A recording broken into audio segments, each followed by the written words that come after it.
Hey everybody, welcome back to the Spin Rack. It's Mars here. I'm here with my boys, PD and Cal. Say what's up, gents. What's going on? Ready to rock. Hey, today we're discussing whether Agatha's nemesis, Salem 7, will they show up in the MCU show? Hey, Selector, PD, can you give us a little background on this? Well, when we finally got some of her history in was it Salem's Lot, we in the Fantastic Four. I think it's no. Some of them were introduced beforehand. I don't think he's here. The Texas Twister. I guess he wasn't an official part of this group. But when she went back to Salem and they captured some of the warlocks had captured Franklin, the Fantastic Four had to deal with the Salem Seven, and they were pretty dynamic to a lot of people a lot of people still remember them. They haven't made themselves, they haven't been present in the Marvel Universe, but people, the fans still, I guess as far as back issues, they go back and look at it and they love it. And I think Jim Lee said if he was going to do another year, he was going to do the Salem Seven, since obviously he's a big George Perez fan. He designed these characters. So but it would have been interesting. Well, Cal, you had something to say. I think you say it bluntly. I don't want to say what you said. So please tell us your thoughts on this. On Agatha Harkness? These characters, which should be in Agatha Harkness, that are part of her history, are they going to show up in the series? Oh, hell no. Why not? You haven't seen what they've been doing? Okay, perfect example. You've read the comics. You know who the Wrecking Crew is, right? Yeah. The Wrecking Crew, 4 dudes who were both given, they were shared, the Wrecker shared his power with them. They all have, let's say, a quarter of the strength of a normal Asgardian. These guys were big villains for Thor, and then, of course, they would come around and make some mess with the other guys in the Marvel Universe. When we got to see them on She-Hulk, did you even recognize them as the Wrecking Crew? Did you even know they were on the show? Well, I think I read something they were Wrecking Crew. I didn't right off the bat. I did not recognize them. And that is the point. Exactly. That is the point. Salem 7. If you want to do that, then you're going to have to. Okay, let's look at these guys right here. How do we execute this? And that's not what they've been doing. They look at the characters and say, "Oh, look how stupid this is. Let's show how stupid it can actually be." The only way we were supposed to know that was the Wrecking Crew was because I think one or two of them was actually wearing a hard hat.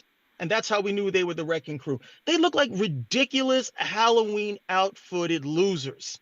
So now you got the Salem 7. And again, this is still these are Bronze Age characters. So the designs and everything is not going to be something that looks very modern.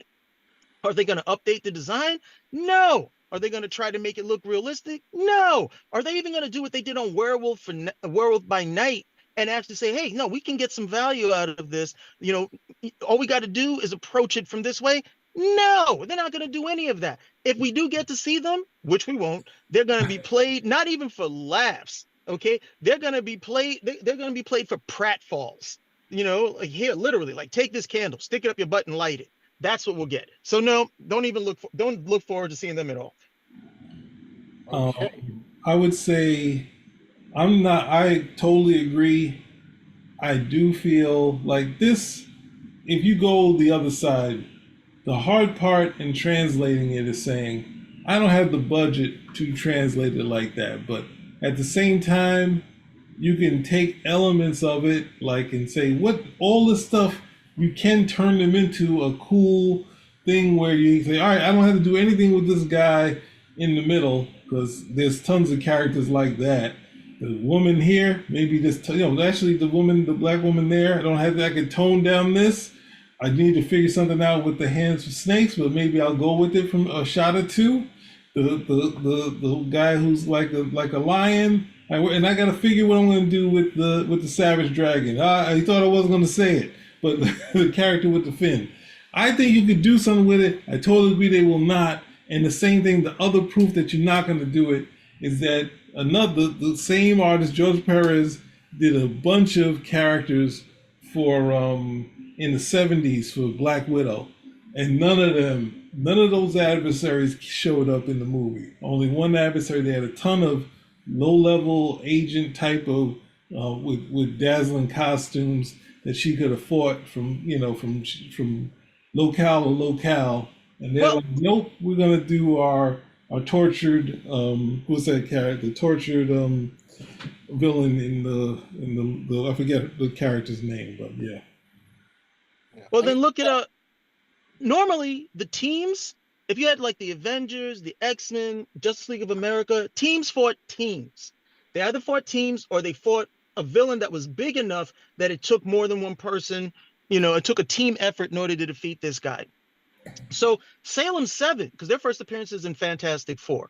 So Salem 7 is something where, like, okay, if you're gonna have this coven of witches, then yeah, having a team of villains, or a coven of villains, if you will, for them to contend with, could be a good idea. And the powers that they had, maybe the visuals are not something you could have done, but the powers that you have, yeah, this would be something that these guys should be looking at, like, oh, this would be cool.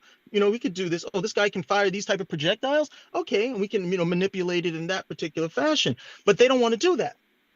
They don't want to do that. I mean, look at something like you remember the Zodiac team that the Avengers would fight? Yep. Yeah, with Scorpio. If you Yep. look at the first appearance of the Zodiac and you look, it's a double page spread done by John Buscema. Beautiful art. Okay, Yes. beautiful art, excellent costume designs, just really good stuff. And they'll never touch that because they look at it and like, oh, this is the first thing they want to say is, oh, it's so hokey, so cheesy. Look at them. Oh, these villains, and they're all one of the Zodiac. Oh, that's so stupid. But they also know they don't know how to manipulate it. They Yeah. don't know how to manipulate it successfully. And so they beg off the whole thing. Or, they do their normal thing. Let's show how stupid this is. As opposed to, oh, no, these are good ideas because a team should fight a team, or the Avengers should fight. The Avengers are 6'10". If the Avengers are a membership of 6, let's let them fight a team that's a membership of 12. Stack the odds against them and see where it can go from there. But they don't have that approach. They want to track. They like to track with a little bit more with the obscure.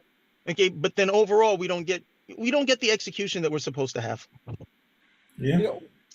Thanks, Cal. What I wanted to bring in one point that I didn't think we emphasized that the Salem 7. I mean, and this is according to Wiki that I'm just reading here. That they are the grandchildren of Agatha Harkness.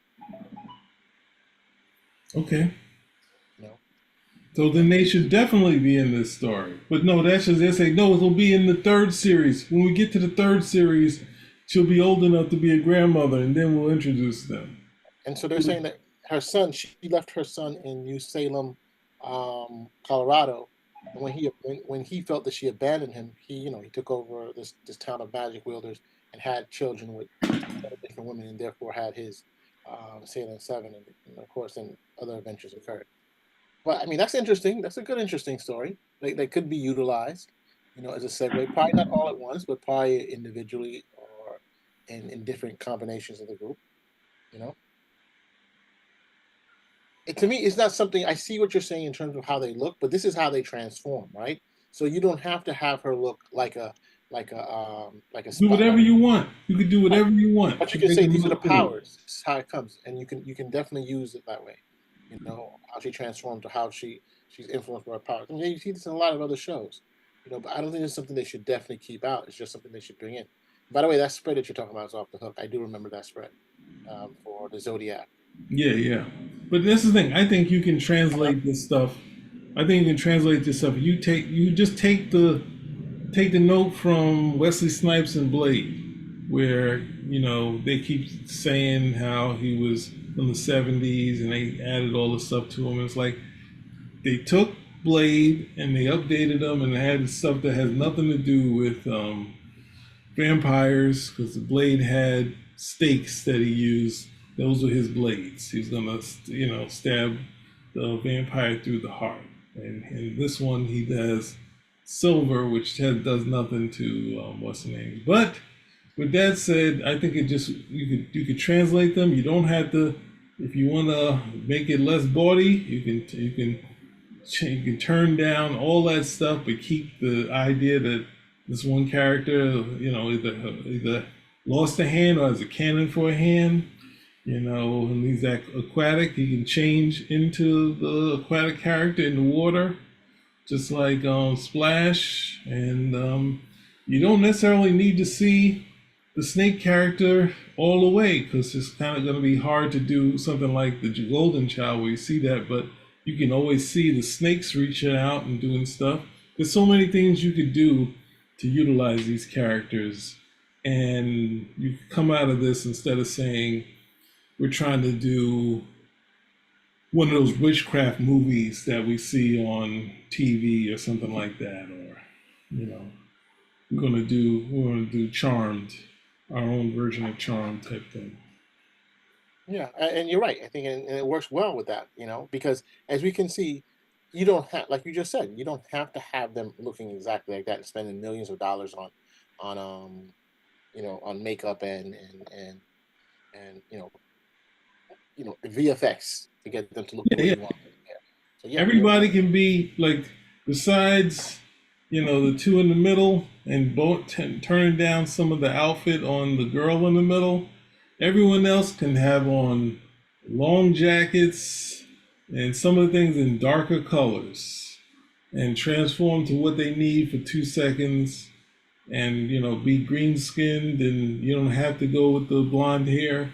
You can take all these things, put them in trench coats, have them obscure them, and have them come out. And especially since they're going against Agatha, I'm not sure how she wins against all these characters because you don't have the Fantastic Four, but they would be a good set of characters. Or the other trick is to say, I want to pull one of these characters out, or less of them. Maybe instead of the Salem 7, the lot from Salem, and they pick 4 of them out, or 3, that sort of thing, and say, let's translate that, and then we can decide if we want to do more. I mean, it's whatever you want to do, but at the same time, a lot of filmmakers want to do their own thing, so they're like, let's but bring in. Sorry, let's bring in what? Let's bring in the characters that we have here, these funky magicians to go with Agatha, and see what fun we can have. Right. Where they could have split these guys up and decided which one of them they wanted to be who. The 2 of them are part of the group, or I'd have to look, but no one's saying that they're in the story, so. No, they're not. But I'm saying this is definitely a great group of characters to have in. And how she could defeat a member, these are the children of her son, Nicholas Scratch, right? And so let's say you can say he imbued them with powers, or these are his quote unquote children, and he gave them like a medallion, and each medallion represented the powers that they have that they can manifest or whatever, right? And so because she's the progenitor, like somehow how they always say about the vampires, Dracula's the original vampire, right? And so all other vampires, no matter how powerful they are, still have to, he's more powerful than them, or has a connection that can help to control them. And that's something you can say, well, hey, I'm the progenitor of Nicholas Scratch, who's your progenitor, or the person who taught you guys how to do it. So that's how I can end up winning. So there's a lot, like you just said, there's a lot they can do. There's just so much they can do. But you gotta be willing to have people who go in there, have imagination. And why not read the friggin' comic book? You know what I'm trying to say? Yeah. I didn't read these characters before, and I'm fascinated. Like, hey, these are characters you could have brought in instead of using the same old people all the time. You bring in new characters, not new characters. You bring existing characters that you have history for, that you have backgrounds for, that you can utilize and develop, and that's it. Yeah, definitely. Of course, they're gonna have to pay some type of royalties to somebody else, but hey, it is what it is, bro. It is what it is. Yeah. So hey, is there anything else we have to say about this? Or this is well, they had this in the can, as with some of the other stuff.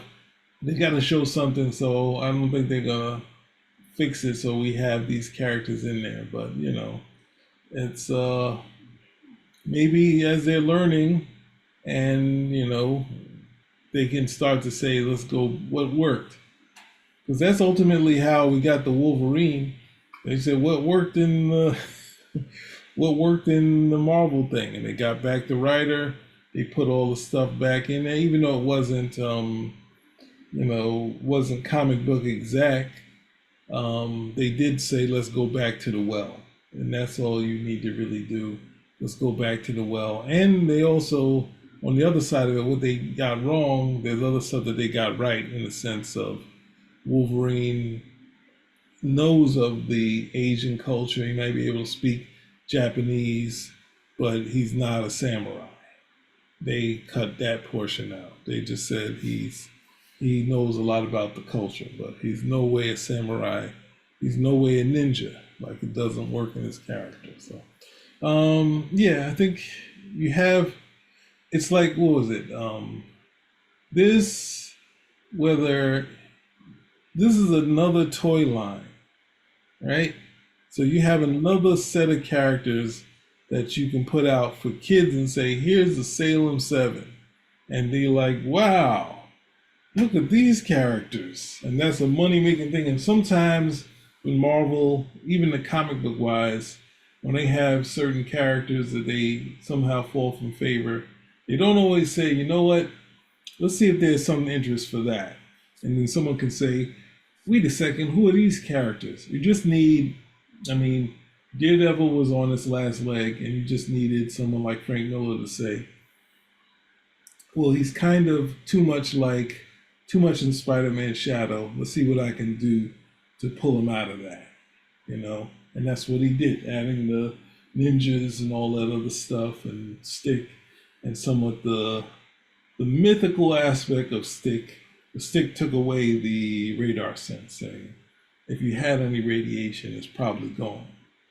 It's just your basic senses that are giving you that. And he lessened it so you wouldn't be, reading the paper with his fingertips anymore. So, yeah, I think these things, you've already got Blade as an example. There are no bad characters, only bad writers, as Neil Adams likes to say. So take these characters, you can do with them what you want, and you need someone to, the basic how the Alpha Flight came alive is we need somebody to survive a fight with these bunch of characters. The Avengers going to need people to fight, so you can have the Salem 7, have the Zodiac, or, you need cannon fodder too, so not just do the DC thing where we'll make fun of these characters. So, well, you were saying something about toys, and I say not even the toys, but the video games. If you ever decide to make a video game about magic, that's even better. These would be perfect characters because they're all magically imbued characters. You can make it like the Game of Death, where at the very top you have their father, Nicholas Sparks, or Scratch, or they have Agnes, going through these people, not realizing they're basically either her grandchildren or people trained by her son. So there's a lot of potential of what you could be doing, and these are characters that you can mine to be get their butt, like you just said, kicked all the time. So hey, what is it? But look, anything else? That's it. I hadn't really thought much of them. I did read them again. I think as a kid I might have seen them. I did read them again recently, and then as time has gone on, it's kind of feel like, maybe Marvel has missed the boat in having characters that you can go to and have fun with, because Marvel struggled with the Inhumans for years, and at the same time when they appear in other books they always seem important. So it's always someone just looking at it and saying, hey, what about these guys? Yeah. And having some fun with them. So I think it's an opportunity. Don't try to reinvent the wheel on stuff that you don't have to. You're going to get paid regardless in doing these Marvel projects. Why do you need to go in and say, we created this from whole cloth, gave her a whole background, all this other stuff, when it's like, there's so much to draw from, so much stuff to color it. And at the same time, you don't have to put it all as their grandsons. Some of these characters could be from, like they mix and match stuff all the time. So you have something that they don't have a big history, but they do have a history with the characters. That's when you start to have fun with it. But what can you say? That's exactly when you have fun with it. Yeah. All right. So hey, if you like what you hear, give us a thumbs up, subscribe, comment, spin a rack. We are out. I hit the wrong thing.